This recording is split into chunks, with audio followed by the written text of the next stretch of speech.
Welcome back to Hot Takes and Deep Dives. This is Jess, and I've got a real treat for you guys. I am so excited to be chatting with Tiffany Rinehart, and of course, you guys know her as Kathy Griffin's assistant on My Life on the D-List.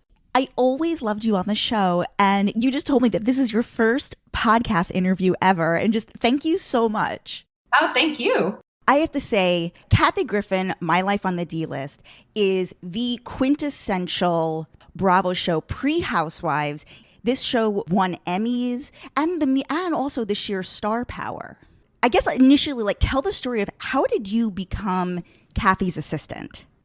Well, this will date me. It was MySpace, actually. I was in college, and I'm from Northern California. I went to school down in Long Beach, Southern California.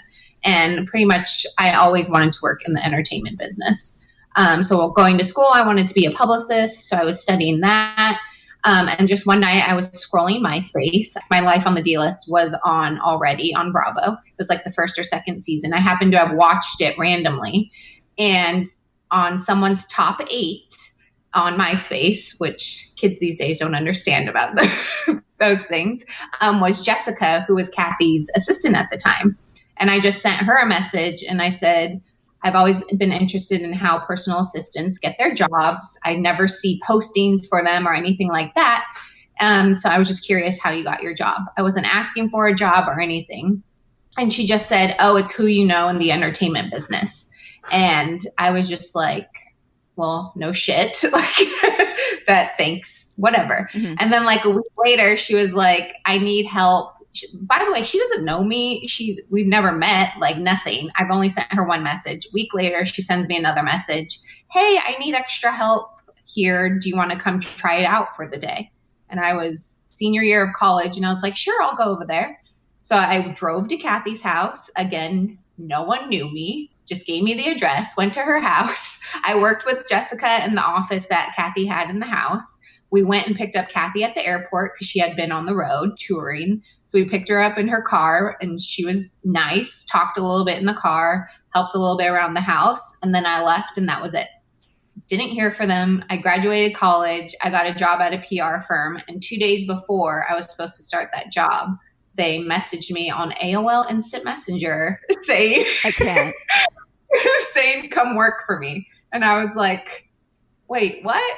So I was talking to my mom, and I was like, I went to college for this. I got a job in this field, or do I try this thing out where I have no idea what it is? I was only 21 at the time. So I was like, screw it. I'll try it out. I said, I'll try it out for a year. And I was there for 7. You were there for 7.5 years. Mm-hmm. Oh my and God. For assistants, that's like dog years. no assistant lasts. Oh yeah. For 7.5 years. And did you remain friendly with Jessica, her former assistant? I have not spoken to Jessica since she left, so it's been years. So I don't even think Kathy has spoken to her. So she's just kind of, to me, fell off the face of the earth. So I have no idea where she is right now. But you're still pretty close with Kathy. Yeah, still close with Kathy. With COVID and everything, I haven't seen her in a really long time, but we still text and we'll call each other now and then. Mm-hmm. So I definitely still stay in contact with her. Walk me through your day-to-day when you were working for her full time. Well, I was working out of her house, so she had an office in her house. She's not a morning person, so she didn't want us at the house until 9 or 10 in the morning. So I would just go in. I would kind of let the dogs out of her room if they were in her room and let them out and just start doing emails, getting her schedule for the day, stuff like that. And I was a personal assistant, so we would do the business side. Plus, I would help her make her smoothie or stuff like that. So it kind of just depends what we were doing on that day. Whether we were going to a photo shoot or something, it was helping her pick out clothes or just getting her out of the house, because that was always the hardest thing to do. In terms of also your day-to-day, were you traveling the road with her? I mean, when we filmed the show, yes, we were traveling nonstop. When the show wasn't filming, sometimes I would go on the road with her. Sometimes I wouldn't. Towards the end, I was traveling more on the road with her, kind of being her tour manager, basically. But yeah, in the beginning, and I didn't even think about being a part of the show when I took the job. It wasn't like, oh, I'm going to be on TV now, because with television, you don't know if you're going to get another season. I think they had already, season 3, I think, had just started airing when I started working for her. So we were going into season 4 not knowing if Bravo was going to pick it up or not. And when they did, Kathy's like, well, Tiffany's on camera. And I'm like, excuse me? Mm-hmm. So it was just like one day the crew shows up and slaps a mic pack on me and starts following us around for like 6 months out of the year. So I'd never, and if you watch earlier episodes that I'm on, you can kind of tell like I'm a deer in headlights, like what is going on. And then eventually you forget that they're there. What was the filming process like? Like, were they literally in the house? Yeah, like, can you like kind of walk me through like an average week of filming? Like, how many hours was it taking up, and how present was the crew? And yeah, we would normally have 1 to 2 camera people, just depending on where we were filming. If we were in the house, it was normally just 1. We had our sound guy and maybe like 2 producers. They would kind of set up their like crew food and everything in her garage in the beginning. So she didn't want a lot of people in the house at one time, which there was already so many with everyone else. But yeah, it would just be, they would come in the house, whether we would have something planned that day or if it was just us bringing Maggie over to the house and having like a happy hour and talking to her about things, or going out and doing things. So we kind of just had a set schedule, and they would brainstorm. The show was not scripted at all, but they would kind of brainstorm things that they could film with us at the beginning of each season. So like when Kathy wanted to do like Maggie's bucket list episode later in the season, like she would say, okay, I want to take Maggie wine tasting. I want to take Maggie this. So they would set that all up, and then we would have a day and go do all of that stuff. I'm curious, like how much of your personal life was eaten up or consumed by being a celebrity assistant? Like, were there moments where you wanted to do something with friends or go on vacation with friends, and there would be an emergency where Kathy needed you and you had to kind of put your life on hold? Yeah, pretty much. I'm like, that was my 20s. I mean, I was young. Wasn't dating anyone. I didn't have kids, so I could do that. I didn't have anything holding me back. So I could just get up and travel, at the drop of a dime, which is kind of, as an assistant, that's what you need to be able to do. But yeah, I missed friends' weddings because friends were starting to get married in our 20s. She was really good about like family time. So I would always go home for the holidays. She would never hold us back from that or anything. But yeah, I was traveling. Some days when we were filming the show, I would be home maybe 1 or 2 days a month. So a lot of my LA friends, it was just kind of like texting and stuff like that. So they kind of always knew when we're filming the seasons, like I'll see you in June or whenever we were done. Oh my God. So it made it hard to date and everything, which is why I was always single when I worked for her. And that was like a big storyline when I was with her, just finding me a boyfriend. Mm-hmm. And I never did because I never had the time to. Mm-hmm. Being on the road with her, like what were some of the best experiences or most memorable experiences you had from being on the road with her? Whether like the coolest places you got to visit, coolest people you got to meet? Well, being on the road when she's touring, there's not a lot of free time. Like normally she likes to, because she's like in the middle of bumfuck nowhere. Like when she goes and does these shows, like she'll go to these nice casinos, but they're literally like in the middle of nowhere, Oklahoma. Like we're taking a plane and driving 2 hours and all this stuff. And so it was kind of just like we would see the airport, we would see the venue, and then maybe a restaurant, because she loved to visit like local restaurants, like mom and pop type restaurants. She did not like any chain restaurants. She wasn't going to Chili's or anything. She wanted me to like research the best restaurants in each town. So we would literally only see the airport, the venue, and a restaurant maybe if we had the time and we were off to the next city or we were back home. So it was kind of just like hit the ground running whenever we were on tour. Mm-hmm. It was fun though. It was really fun. Chasing her through the airport. It was fun. What were the craziest like celebrity encounters that you had like over these years? Well, she was really good friends with Joan Rivers. So there was one time where we went to London with her, and literally in London with Joan Rivers, helping them get ready to go visit Prince Charles or wherever they went. becoming friends with like the Estefan family and everyone that works with them. So we would go stay at Gloria Estefan's house on like the island in Miami where all the celebrities stay. Like, I'm just like, oh, I'm in Miami, you know, just living the life. I mean, being on private jets, you know, just running into random people. So it's like, I was living the life on private jets and everything. And so I travel very differently these days. I mean, it's incredible. And how old were you during this time? I was literally in my 20s. I started when I was 21, almost 22. And then I left when I was 29, when I just turned 29. Anything you remember about hanging out with Joan Rivers or like Rosie O'Donnell or like Melissa Etheridge? I know like these people were like heavily featured in the episodes in the end because they were close with Kathy. I mean, it was just fun and crazy. And I met Rosie a few times. We were actually supposed to she used to have the gay and lesbian cruise. We were supposed to go on that, but unfortunately Kathy's dad passed away when we had landed to get on the cruise. So we had to go home. So I didn't get to spend too much time with Rosie. Meeting Paula Deen and literally staying at her house and having her cook for us and just laughing like a slumber party was amazing. Suze Orman, like helped me with, Kathy made her look at like my financials to make sure I was like, had my shit together. And I'm like 23, like, what do I do? That's hilarious. Yeah.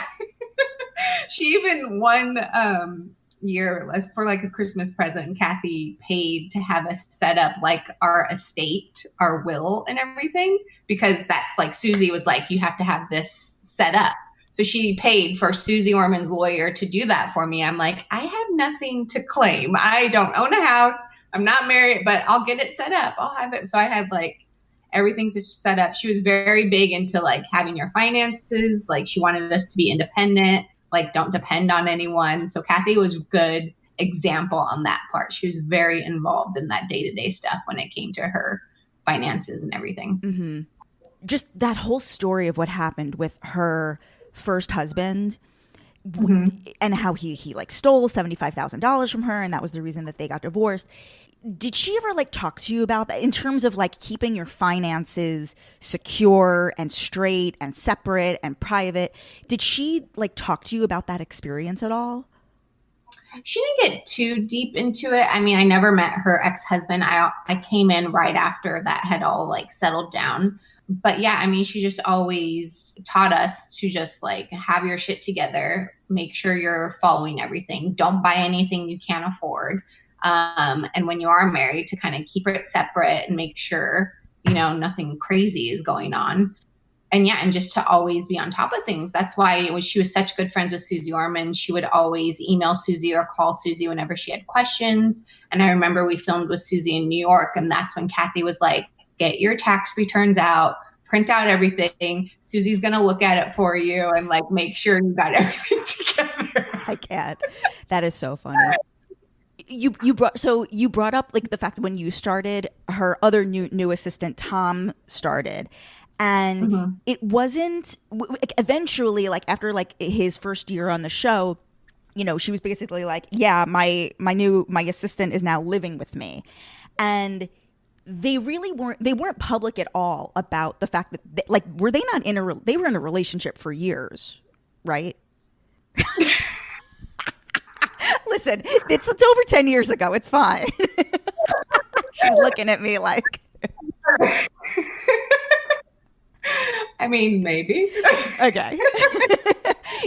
I mean, what can I say? I mean, it was interesting, and you know what? I actually don't blame her for keeping that private, considering. I mean, her first husband's name was Matt. Considering how prominent he was, and the relationship played out on the show, and the way that ended so strangely, I don't blame the fact that she kept the thing with Tom private. And, you know, but was he legitimately her assistant? He did. He was like the tour manager, and he was the main one who would travel with her whenever she had shows and everything. And we would kind of stay back and watch the house and take care of the dogs and all of that stuff. Sometimes we would all go with her, just depending on if they were filming it or not for the season. But for the most part, when it was off season, her and Tom would travel together. What other Bravo celebrities did you have the chance to meet? Either during press or just out and about. Like, who did you get to meet during that time? Like, I don't know if Housewives was quite on the air yet. Yeah, towards the end, they would do like the big NBC press junket where you basically have all of the different outlets set up and all of the between NBC and Bravo. And I don't even know if they owned the E! Channel at that time, but they would just go seat to seat and have interviews with people. So one year we ran into the Real Housewives of New Jersey, and I want to say it was maybe a year or two after the table flip and all of that stuff. So seeing Caroline and Teresa, I was like, Kathy, I got to get a picture with them. Like, and Kathy was good about like, Tiffany, go get a picture, like pushing me. And I'm like, no, wait, like that's not professional, but okay. And like posing with them. So I have a picture of me with like Caroline and Teresa on the Amazing. grass. But we would run like Simon Cowell was there one year. I remember Joel Hale, I think, McHale. We ran into, it would just be like, those are the days that I was just like, what is my life? Like, I am just here with all of these celebrities and, just watching them while Kathy does an interview. And she would always want us to keep our eyes open if we see anything and kind of like take notes and let her know. Totally. And like let her know what's coming, walking towards her. Or sometimes all the younger stars, she wouldn't know who they were. And I'm like, that's so-and-so from the show. Go get a picture with them. Like, because that's when like Twitter and all that was just starting. So having the pictures and all of that stuff was good for her to post. So I kind of helped her do all that stuff.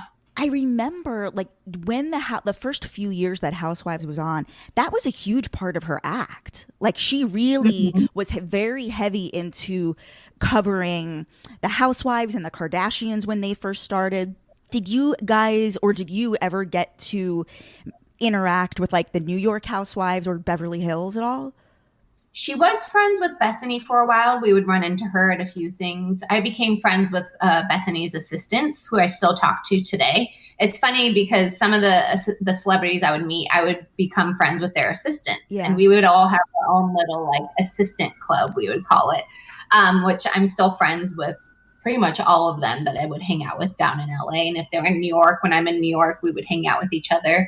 And Kathy would always get nervous when we would do that because she's like, you guys are exchanging notes and you're not. I'm like, it's not all about you. Like, can we have friends, please? But yeah, she was friends with Bethany or acquaintances with Bethany. So we would see her out and about. And then I believe Atlanta had just started airing, and we ran into Nene and Kim Zolciak backstage. It was like VH1 Divas or something, and they were there. And I just remember us being like, oh my God. Because that was when Kim didn't have the nice wigs. It was like the Barbie shiny hair wigs, and we were like, who is this woman? Like, yeah. Just seeing them in person is like a whole other thing, just TV. Are you still into Bravo? Like, do you watch Vanderpump and the Housewives and all that? Yeah, I'm not so much the Housewives. I still watch Beverly Hills every now and then. Me and my husband love Vanderpump Rules. He's actually the one who got me to start watching that. Mm-hmm. And then Below Deck, we got into Below Deck. But those are kind of the main ones that I watch on Bravo still. Like, I don't watch that much TV anymore. I have 2 kids now. So finding time, the only time I'm not watching like Paw Patrol or something is after they're in bed. So, and we should also say that you now work for Google. Yeah. I mean, quite a career transition. Like, what do you do for Google? I'm actually an assistant to a VP and 2 directors. In their Google Fiber department, which is like our internet TV service. Uh-huh. So yeah, coming to Google was very different, and I would still remember like my first day. I was at my like orientation for Google, and I had met someone else on my team, and they were driving us to a building to see where our desk was, and they were asking him like, "Oh, where did you work for before?" And he was like, "NASA," and then they're like, "Oh, that's great." And then they're like, "Tiffany, where did you work?" And I literally went from Kathy to Google, and I'm like, so I worked for Kathy Griffin, and they just like look at me like, who? I'm like the crazy redhead comedian, and they're like, oh, how did you end up here? I'm like, I have no idea. But I've learned that Google has a lot of old like celebrity assistants who once we're done with the celebrity world have come to the tech side. So I want to say like Clint Eastwood's assistant, Michael Kors' ex-assistant, and a few others have come to Google. So now we're all assistants at Google, which is funny. That's so interesting. Yeah. I mean, did Kathy like write your, I mean, she must have like written your recommendation letter or whatever, right? Oh, she did my reference call. They called her and talked to her. Oh my God. Like, I was so scared. I'm like, what is this woman going to say on the phone? But I got the job. And how many years have you now been at Google? I've been there about 6.5 years. Oh, wow. Wow. And you're married, you have kids. I mean, Jesus, I mean, what a life you've had. Was Andy Cohen a producer on D-List? Yeah, I want to say because he was an executive at Bravo at that time. He wasn't the Bravo personality that he was. I think he was just starting to do that. So yeah, he was an executive at the time. And I remember meeting him a few times, and I always felt like he never would remember my name or who I was. I would always kind of gauge people, like if they kind of would remember our name, like assistants' names and stuff, like the ones that really did. I was just like, oh, I love you. Thank you. Or the other ones, I was always just kind of like awkward in the background. But Andy was funny because I felt like he would never remember me every time I would meet him. And you see on the show, I lose a significant amount of weight. Yes. And I see him when they did the Bravo A-List Awards the first year. Kathy was the host of it. And I remember going and being backstage, and Andy was like, what did you do? And I'm like, diet and exercise. He's like, no, really? Like, what spa did you go to? What did you take? And I'm like, no, I swear to God. It was just diet and exercise. That's how I lost the weight. He was like, oh my God. Like, he could not believe that I didn't go do some magic surgery or something for that. Yeah, you had like quite a transformation on the show. Like, I think you famously said that like you lost an Olsen twin. Yeah. Because I lost about 80 pounds when I started working for her, and it was just, seeing yourself on TV. No, I mean, I saw myself on TV the very first season, and I was like, wow, you are large. And I just started working out slowly, and it was literally, and I did Weight Watchers, and I literally would just work out every day before going to work or after work, and it would just like slowly come off, and I kind of didn't even realize until like the next season aired, and people would be like, oh my God, Tiffany lost a lot of weight, but I just wasn't feeling good. So I just decided to start small, and it literally was slow and steady. It doesn't happen overnight. And a lot of people want like the fast fix. And I'm like, no, you literally just have to watch what you eat and work out every day. That's all you have to do. Yeah. And traveling with Kathy and stuff, it didn't make it easy because we would be like in places like Oklahoma or Alabama, and we were eating, at the Cracker Barrel. So trying to find like eating iceberg lettuce with like a bunch of ranch on it was sometimes challenging. But Kathy was very healthy too. And she loved walking. Whenever we would go to cities, she would just want to go on like walks, and she would walk and walk and walk. And that was like her main form of working out. Mm-hmm. I just remember being in London one time, and we went on a walk, like, and it had to be late at night. She didn't want it to like be hot or anything. And we just walked all around London for like 2 hours, and that would be her workout for the night. So I would always have to make sure I had my shoes because she would want to go on walks. Yeah. I love that. Yeah. I think that's awesome. And it's also the best way to see any city that you're a new city that you're in, especially a city like London, New York, whatever, Yeah. Did you, when Kathy was doing the CNN New Year's Eve, were you with her during, I mean, that was like an epic run. Really, she was the face of that New Year special with Anderson for a decade. Were you with her those New Year's Eves? I think I got to be with her for 2 or 3 of them. And it was amazing. Like I had never thought I would ever be in Times Square for New Year's, because I'm not going to be that person who stands in one spot for hours on end and you can't move. And I think you have to like pee yourself. Like you literally can't leave from that spot that you're in. So having like the police escort pick us up from the hotel, take us to the CNN, big stage was amazing. Being with Anderson, and I was with her the year she literally had me go to the bank to get like $5,000 in $1 bills because she thought it would be funny to make it rain over the crowd. I remember and she's this. joked about it in her set. And that literally, like, I literally walked to the bank to get like dollar bills the morning of the like it was just like her last minute like crazy ideas. And I'm like, what am I doing? She's like, just go to the bank, get the money out and bring it back. And I literally had to hold on to it all night because they wouldn't let her do it because they're like, you're going to cause a riot if you do that. But I was prepared to help her throw the money out when she went. I remember that. That was very memorable. I don't know if you were there this night. The night that she... It was actually like Benji from the Howard Stern show who was like heckling like as a do you remember this? He was like heckling, like this staffer, this writer from the Howard Stern show was heckling as a bit. And Kathy says I guess maybe she didn't know the mic was on. She said, I don't go to your job and not the dicks out of your mouth. And that became like a whole viral moment. Were you there for that? I don't think I was there for that one because I remember my phone blowing up. Yeah. And I was like, what happened? And I was like, oh my. But I forgot she did that. But yeah, I don't think I was there for that one. Yeah. And what was because, Kathy and Anderson were legitimately really close. And she was really, really close with Gloria Vanderbilt, his mother, up until she died.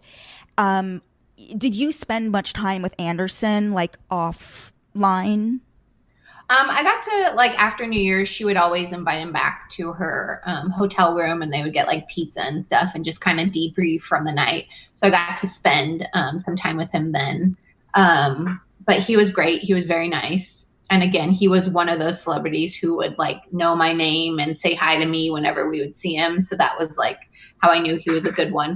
But yeah, they were very close. And I remember helping her get ready to go meet Gloria. I never met Gloria in person. But whenever she was in New York, Kathy would always make a point to go out to dinner with her or go over to her like art studio. And I remember when Gloria made like this memory box for Kathy that had all of her memorabilia from London when she went with Joan to go visit Prince Charles at like the castle and everything. So yeah, she was very close with her. Maybe not the last time I saw Kathy, because I've seen Kathy live like a million times. Every year that she would come to either Carnegie Hall or Town Hall in New York, I absolutely would go see her live. And I remember there was the year that like Lance Bass like jumped on stage with her, and you would always come out and get like a round of applause. And I remember one of the more memorable times I saw her, Andy Cohen and Anderson were in the audience together to see her. So it was very surprising to me because I had witnessed that firsthand. So I just had this impression that Andy and Kathy, I mean, he's there just supporting her. I was very surprised by the turn, kind of how they both turned on her after the Trump head situation. Were you surprised? Yeah, I mean, I felt sad for Kathy because I know she cherished her friendship with Anderson. Her and Andy have kind of always butt heads. I mean, just being she was the executive on the show, she was very vocal on what she wanted the show to be, and she wasn't going to do what they wanted. Like it was her show, so she was calling the shots. So they kind of butted heads in the past.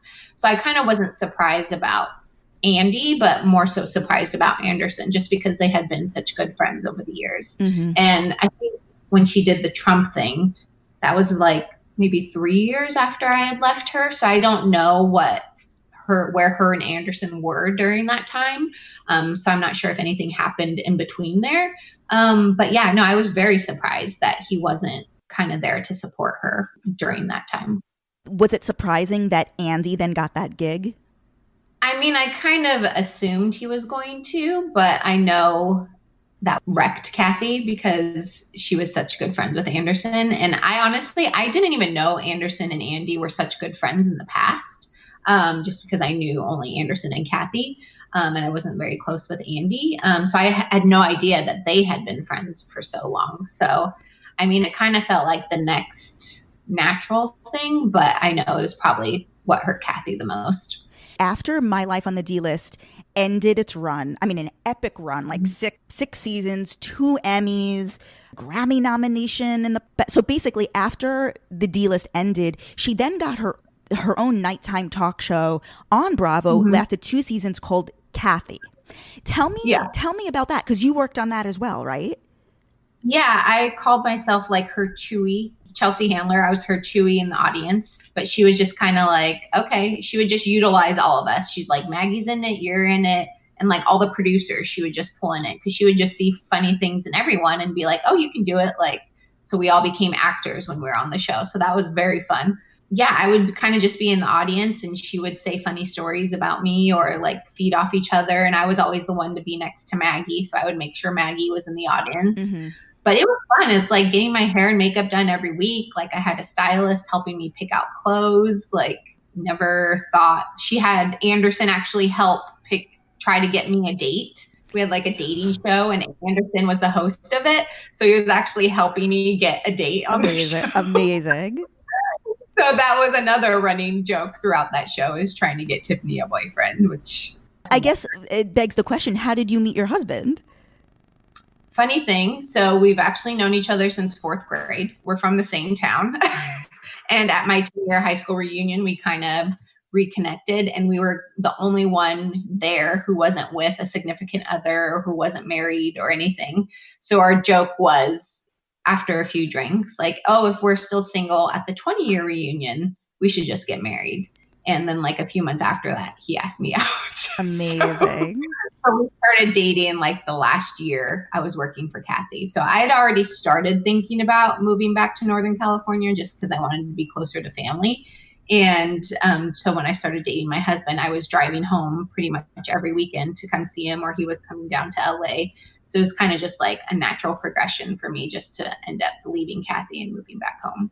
Tell me about, okay, this is actually interesting. So you were just saying before how you became friends with Bethany's assistant. Is that Julie? Yeah. From who she was heavily featured in Bethany Ever After. Yeah, and she's married, and I think she just had her 3rd child. I know. It's like we're all married and we all have kids. And I remember I just did this like huge Bethany Ever After rewatch for the podcast. And in the rewatch, she breaks the news to Bethany that she's leaving. Like she is stepping down from this position. And she really was like Bethany's number 2. Like she could have stayed with Bethany and like potentially like become like the number 2 at Skinny Girl. Like she had that business entrepreneurial mind, and Bethany like really trusted her implicitly.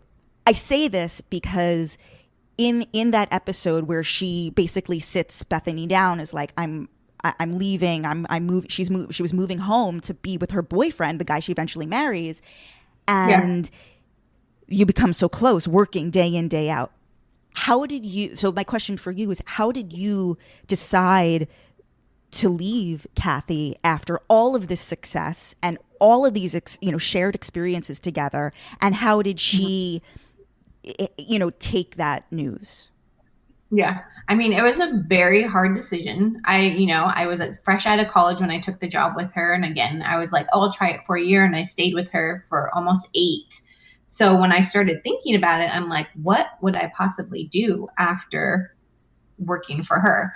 And I knew I wanted to move back to Northern California. And even my mom was like, why are you going to leave this lifestyle and, all the traveling? I got to see the world and all of that. And I'm just like, I just want to live my own life. Like I loved the time I had with Kathy. I loved everything we did, but it was like my time to have my life. And she started to kind of catch on because we had hired another new second assistant that worked with me. His name was John. He was actually a producer on the Kathy show, and he ended up coming to work for her full time. And so whenever she would go to events or anything, I would start sending him because I wanted her to start getting used to having him around more than me around. And she kind of started to catch on. And one day she kind of just sat me down and was like, what's going on? And so that's kind of how I had to tell her, is like, I've been thinking about moving, because she was like, why are you like being distant and all of that stuff. So I felt bad that it kind of went down that way, but then it was also nice just to get it off my chest, because it's hard. I mean, you get very close to who you work with. Being a personal assistant, you know everything. You're part of the family. You're like best friends with them. So it's like breaking up a marriage basically. Yeah. And being with her for so long, I know she was scared to try to find another assistant, because just getting that bond, and I already knew what she wanted before she even asked for it. So it's just kind of like starting all over again. But I mean, we've ended on great terms. I stayed at her house. She's met my kids. She's like, we're still close. But yeah, it was just kind of like, I started to pull away a bit because I just didn't know how to break up with her really. Yeah. When it came to that. Oh. The end of an era. We're together for so long. I mean, it was like a real relationship. Yeah, it definitely was. I'm just thinking some of the additional like icons that were on the show, during your time, and also close friends of Kathy who are like true icons.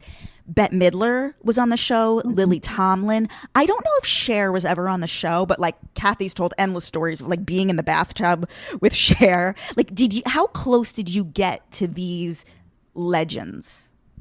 Yeah, Cher I met once at a photo shoot. She was there. And then they really did call me to have them order pizza for them when Kathy was over there, because they didn't know how to order pizza. Okay, Tiffany, I need you to start at the beginning and not leave anything out with this story.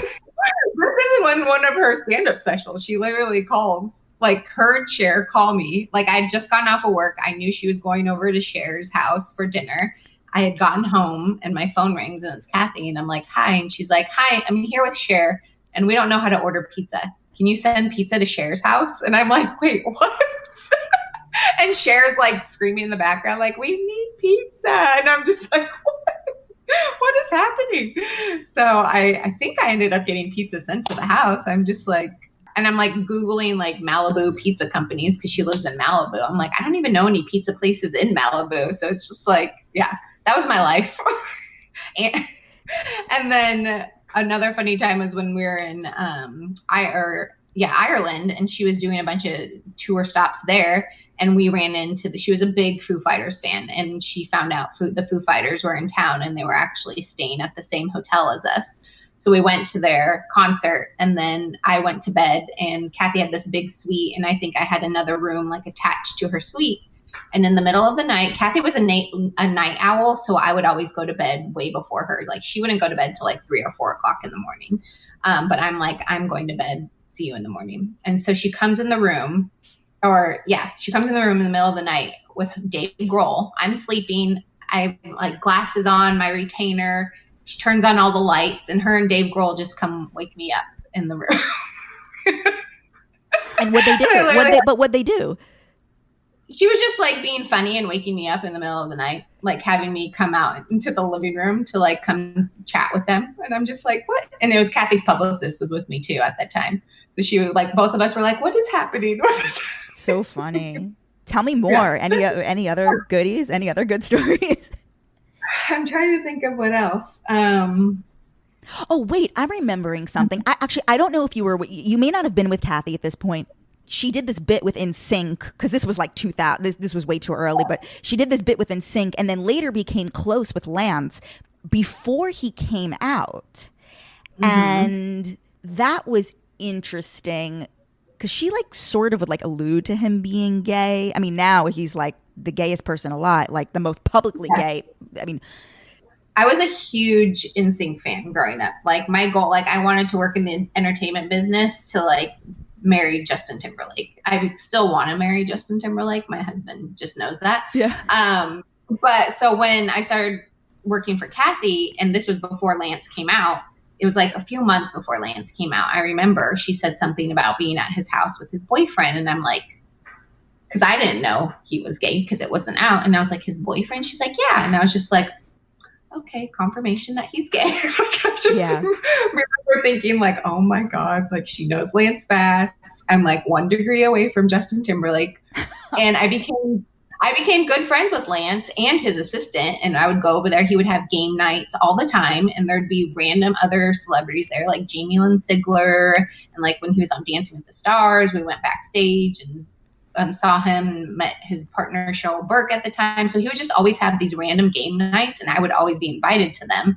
And so I was just like, oh my God, I'm friends with Lance Bass. Like this has been my dream growing up to know NSYNC. And I've always wanted to meet Justin. And all the time I worked for Kathy, never once ran into Justin at any parties, anything, nothing with Lance. Still have never run into, I'm like, how have we never run into Justin Timberlake? How is that possible? And she knew that whole time that was like my one celebrity I always wanted to meet. Isn't it funny how Lance has become the most, like in the year 2020, like in the last decade, more so the last 2 decades, that he has become the most relevant, the second most relevant member of NSYNC next to Justin Timberlake. Who would have thought? Like, didn't you think JC would have this huge career? And like, because I was also a huge NSYNC fan. Like, like, why didn't JC ever? What happened? JC was behind the scenes, like still songwriting and stuff like that. I mean, his voice is incredible. So I know he tried to do like his solo album and it was kind of a flop compared to Justin. But yeah, no, I was really surprised about JC not being out there. And Joey, who's funny, I met him a few times just hanging out with some friends. But yeah, I'm really surprised. But Lance, he like never stops working. He's always starting a new business and is hosting, and now he has a podcast. So he's always on the move looking for the next thing. And so he has a great work ethic. He just is nonstop. His assistant has been with him longer than I was with Kathy. She was there. She's been there over like 15 years. Lance's assistant? Oh, wow. Yeah. That's so cool. We were like the ones who like lasted the longest with our box. Did you and Kathy ever meet Brittany? No. Never ran into Brittany. That's surprising. Yeah. That was when she was going through her let me shave my head phase. So she was the yes. This was yes. Was the phase, the 5150, you know. She was going through some stuff. You were with Kathy squarely in that 2007 blackout era, so maybe it wasn't the right time for her to make a guest appearance on My Life on the D List. Although that would have been brilliant. Oh my God, yeah. I want to say Kathy may have asked to get her on the show a few times, but never happened. Yeah, it was fun. We went to a few of her concerts. We would love going to concerts together. Kathy loved Backstreet Boys. She was a huge Backstreet Boys fan. So we would always go to the Backstreet Boys concert when it was in town. We went to like a Justin Bieber concert when it was in town. So we went to some like very random concerts, but it was fun. And I imagine you were really close with her mother, Maggie, as well. Yeah, Maggie. Rest in peace, Maggie. I know. Yeah, she was 99. Almost 100 when she passed away. She was living in Chicago, closer to Kathy's brother at that time. But my hope was to go visit her because her birthday was supposed to be in June when she turned 100. And I was like, I want to go see Maggie when she turns 100. And unfortunately, she passed away right before. But I loved Maggie. She was like my third grandma. I would always visit her when I went down to LA. And the last time I saw her was probably about 2 years ago, and she was still like on it. She still knew who I was because she kind of battled dementia towards her end of life. Yeah. But she still, wanted to have a glass of wine and wanted to talk and see pictures of my kids. And she actually met my older daughter, and she got to hold her when I went to visit Kathy. So yes, loved Maggie.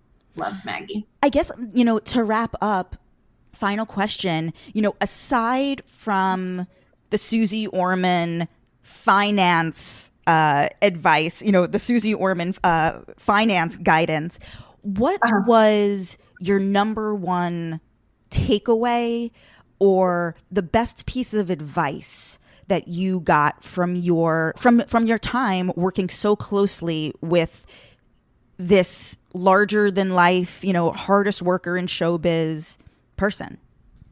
Yeah, just her work ethic and how hard she worked. She worked hard, endless, always thinking about what's next, always doing her research, and just fighting for what she wanted. Like, she would not back down. And that's still the way she is now, standing up for herself. And it's harder for older women in the business to get jobs, and she was not letting anyone walk over her, and she knew what she wanted, and she knew it would be a success. So she fought for everything.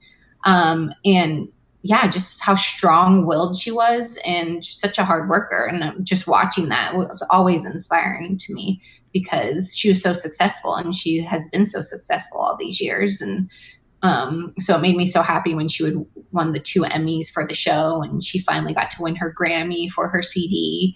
And she was trying so hard to win the Tony when she did her one-woman show on Broadway. I was with her for that, but she didn't get that. But yeah, I mean, Kathy, and she was so generous working for her.